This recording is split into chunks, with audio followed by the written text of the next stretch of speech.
Hello again, how are you? Today's our English lesson, Unit 4, Money and Benefits, Lesson 1, Money Matters. What's your learn vocabulary? We have vocabulary, money matters, we have grammar, numbers, and speaking talk about your money spending habits and writing. Make a poster on spending money. Əziz tələbələr, bugünkü dərsimiz 4-cü unitin 1-ci dərsi olan pul və mənfəət, pul məsələləri, yeni sözlərimiz və yeni qayda və pul xərcləri vərdişi haqqında danışmaq və sorğu kimi göstərilmişdir. Pul xərclər haqqında sorğu, yeni sözlərimizə baxaq. Let's begin. Add up. Add up əlavə etmək, cəmləmək kimi tərcümə olunur və formasında increase in amount, yəni miqdarda artım, number or degree, belə deyək, say və dərəcədə və ya dərəcədə.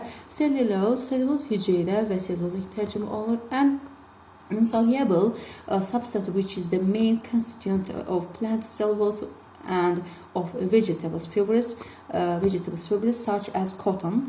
Demək istəyir ki, uşaqlar bitki hüceyrə divarlarında pambıq kimi deyək, sonra belə deyək, tərəvəz liflərinin tərkibində həll olunmayan hüceyrə vardır ki, bu da selluloz adlanır. Charge for, yəni üçüncü sözümüz charge for'dur. Bu cərimələmək, qiymət təyin etmək kimi tərcümə olunur və forması to send the bill to a person or organization for payment. Yəni hesabı bir şəxsə və ya bir təşkilata ödəmək üçün deyək, göndərmək. Durable bildiyiniz kimi möhkəm, davamlı, uzun müddətli kimi tərcümə olunur. Strong and lasting a long time without breaking or becoming weaker.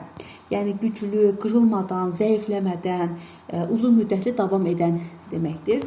Impulse uşaqlar niyyət mənasında, ani istək mənasında verilir. Noun forması is sudden, strong and unreflective urge or desire to act. Yəni burada uşaqlar demək istəyir ki, qəfil, yəni güclü və təsiri, yəni bir təsirsiz çağırış kimi və yaxud da hərəkət mənasında. Keep track of bizim bildiyimiz kimi izləmək mənasında, bir mənası isə xəbərdar olmaq mənasında verilir. Keep fully aware of or informed about. Yəni uşaqlar belə deyək, haqqında tam məlumatı olmaq və yaxud da məlumat vermək kimi tərcümə olunur. Quotient riyaziyyatda qismət kimi tərcümə olunur. A result obtained by dividing one quantity by another. Yəni bir miqdarı digərinə bölməkdə bölərək əldə edilən nəticə deməkdir. Swap isə deyək, baş-başa dəyişmək. Yəni baş-başa dəyişmək, burada swap formasında phone numbers, biz burada belə deyək, nömrələri dəyişdik, telefon nömrələrini dəyişdik. Wrinkle isə uşaqlar burada isim kimi, həm də feil kimi çıxa bilər. İsim kimi çıxış edərsə bugün burada belə deyək, qırış mənasında, feil kimi qırışmaq. Məsələn, burada noun forması slide line, yəni belə deyək, yüngül xətt kimi, yüngül bir xətt kimi, feil kimi isə to fit without a wrinkle, yəni qırışmadan yüngülləşmək kimi tərcümə olunur. Səhifə açırıq, listening and speaking, talk about the pictures expressing your own ideas about money. Yəni burada pul vahidləri göstərmişsiniz və öz fikirlərinizi, öz ideyalarda pul haqqında olan fikirlərinizi təsəvvür etməyəcə xahiş olunur. Burada pul vahidləri olan pound sterling, dollar, euro, manat, lira, rubl kimi verilmişdir. Və səhifə 120-də remember, yadda saxlamaq lazım. Common verbs with the word money. Yəni pul sözü ilə ortaq işlənən feillərdir. Hansılardır ki, biz bunu özümüzdə qeyd etməliyik. Spend on something, yəni bir şey xərcləmək. Get cash for, belə pul almaq üçün. Charge for, dəyişdirmək üçün. Borrow from, borc götürmək üçün. Save up for something, bir şey üçün, yəni belə deyək, qazanc. Put away into, qoymaq mənasında. Pay for something, bir şey ödəmək üçün. Uşaqlar burada go to debt isə borca girmək. Lend to, belə deyək, borc vermək. Waste on something, belə deyək, bir şeyə israf, ədab bayaqki kimi əldə etmək, keep track of isə uşaqlar burada takib etmək, izləmək kimi tərcümə olunur. Və səhifə 121-də read the article about a woman who lives without money and answers the question. Burada məqalə verilmişdir.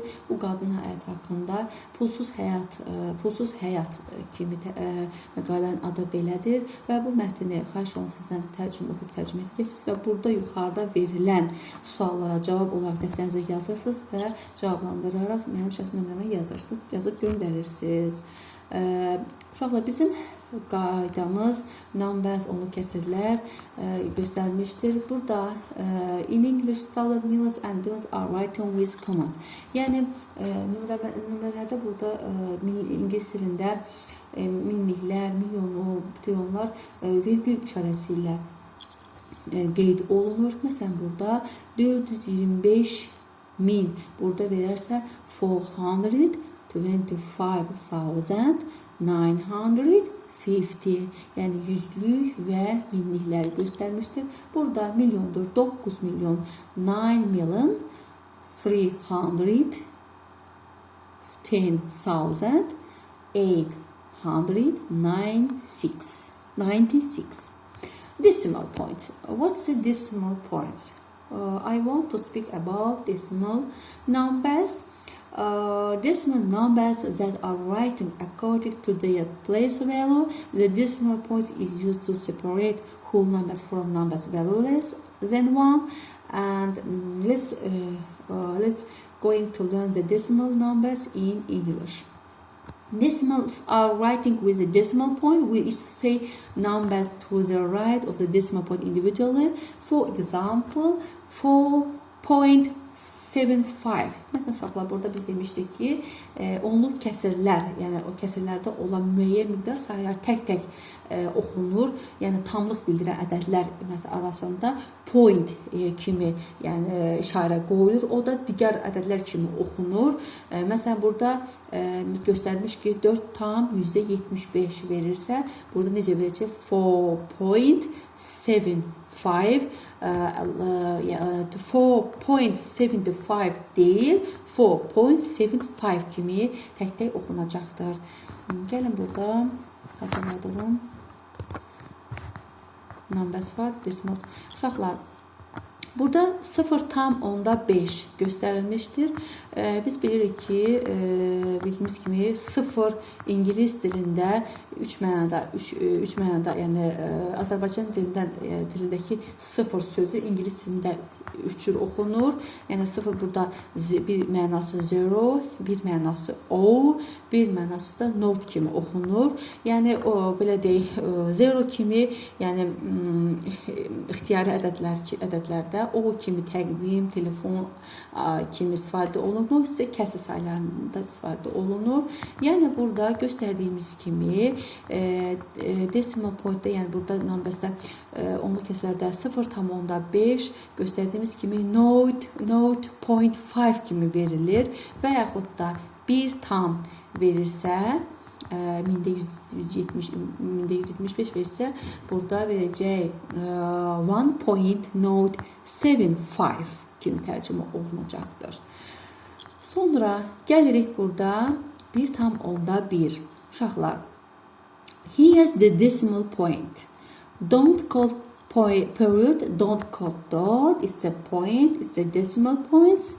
Uşaqlar, deməkdir ki, burada, yəni burada vergül işarəsi qoyulmur, deyil, nöqtə işarəsi deyilmir burada. Burada, məsələn, necə olaraq 1,1, yəni kimi işarə olunur. We express this number 1.1, yəni 1 və burada nöqtə kimi 1, yəni 1,1 kimi tərcümə olunur.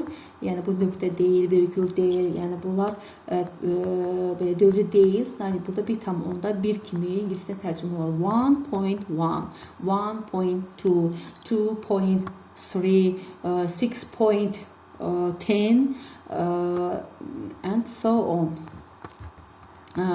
Burada gəlirik uşaqlar ikinci ifadəmizə, next numbers burada 1.2, 2.1, to kimi tərcümə olunur. Sonra gəlirik uşaqlar ikinci belə deyək for belə deyək göstərdik. Məsələn for 100.1 burada necə göstərilir? Burada 0,2 kimi göstərilir. Yəni 0,02.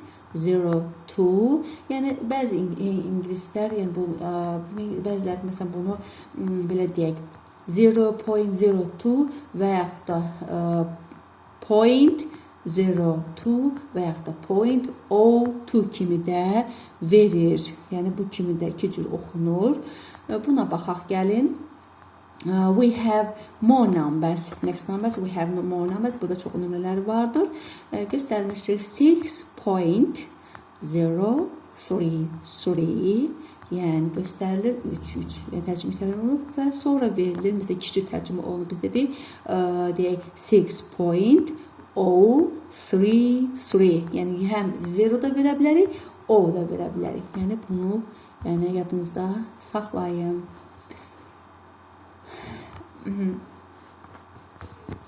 Bu qədər və gəlin dərsimizə səhifə 122-də say the numbers, correctly pay attention to punctuations. Yəni bunu evə götürəcəksiniz, yazıb mənə göndərəcəksiniz bu tapşırığı. Sonra və burada master words with the definition, yenə sözləri uyğunlaşdırma verilibdir. Sözləri uyğunlaşdıraraq yenə bunu da evə götürəcəksiniz və göndərəcəksiniz mənə. Bu qədər.